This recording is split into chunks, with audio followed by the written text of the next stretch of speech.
it's Dr. Madeline here at Ridgetown Animal Clinic. Today we're going to go over some questions that we get about the ins and outs of bathing and hygiene in dogs and how it's important to their overall health. I have my assistant Taylor who will be reading off these questions, and hopefully we can get some answers for y'all today. Taylor, what's that first question?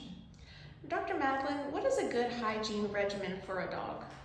So good hygiene regimen for a dog would include brushing regularly, bathing regularly, trimming their nails, routine ear cleanings, and checking and cleaning the paws, as well as brushing your dog's teeth. How does keeping my dog clean contribute to good health? So it's a way for you to pick up on illness or parasites that might be going on with your dog early on. So when you're actually looking at the skin, between the paw pads, main part of the body, underneath the tail, underneath the undercarriage, you're going to notice things, skin conditions, maybe hair loss, irritation of the skin, parasites that might warrant you bringing your dog in for evaluation. Plus, just kind of good overall hygiene, like brushing the teeth, bathing, brushing the coat is just going to help prevent a lot of conditions to like oral health conditions. Is brushing my dog's teeth important to overall hygiene? Absolutely. Now some dogs won't tolerate brushing of the teeth, but if you start slow and just take baby steps towards brushing your dog's teeth, it can really go a long way in preventing dental disease. Just like with us, with people, we typically brush our teeth twice daily. Sometimes we don't get that lucky in dogs, but if we can at least do it daily to every other day, that's where we really get the benefit. If your dog doesn't tolerate brushing of the teeth, or you just don't have time with your schedule to do it routinely, there are a lot of good dental chews out there that we can recommend for you. How do you brush their teeth? So there's two different ways. Either you can get a regular toothbrush or a dog toothbrush, and then use dog toothpaste. We cannot use people toothpaste for our dogs, but they do make dog toothpaste, and really it's just a flavored paste to kind of encourage the dog to brush. But you could even just use water on the toothbrush. It's really the actual bristles against the teeth that is beneficial.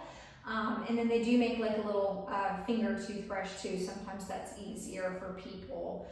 Typically you're probably only going to get the outside surface of the teeth, but that is definitely better than nothing. And I usually recommend starting slow. So just maybe do one side for a few seconds, give them a treat.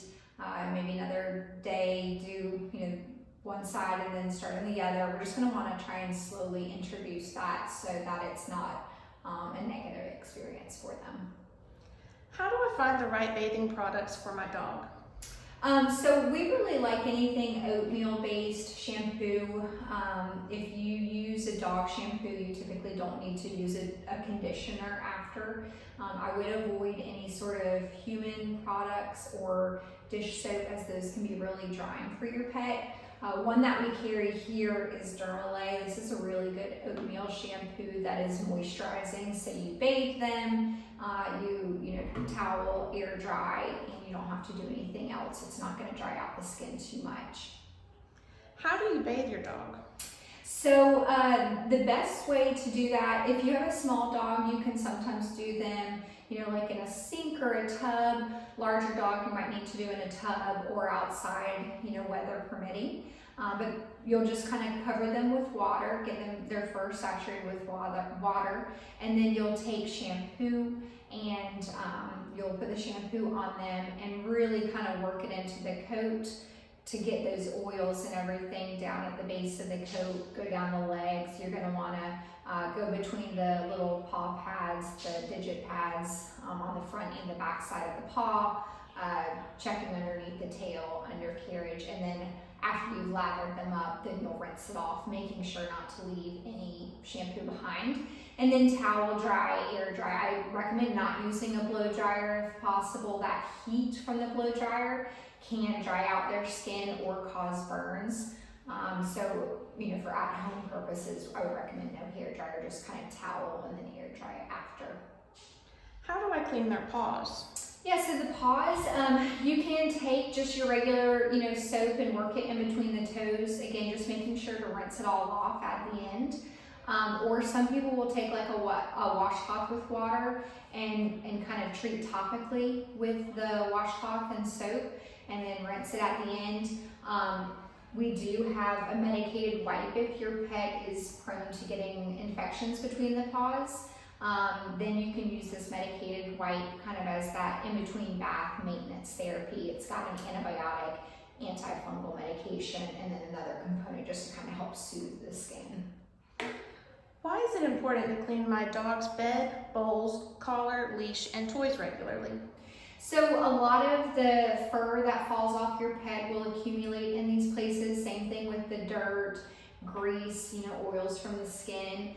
So regular cleaning of these products is going to go a long way in just keeping your dog healthy as well as their environment, and not passing diseases between pets, etc. So I usually recommend bedding, collars, bowls, etc. at least once a month, cleaning everything.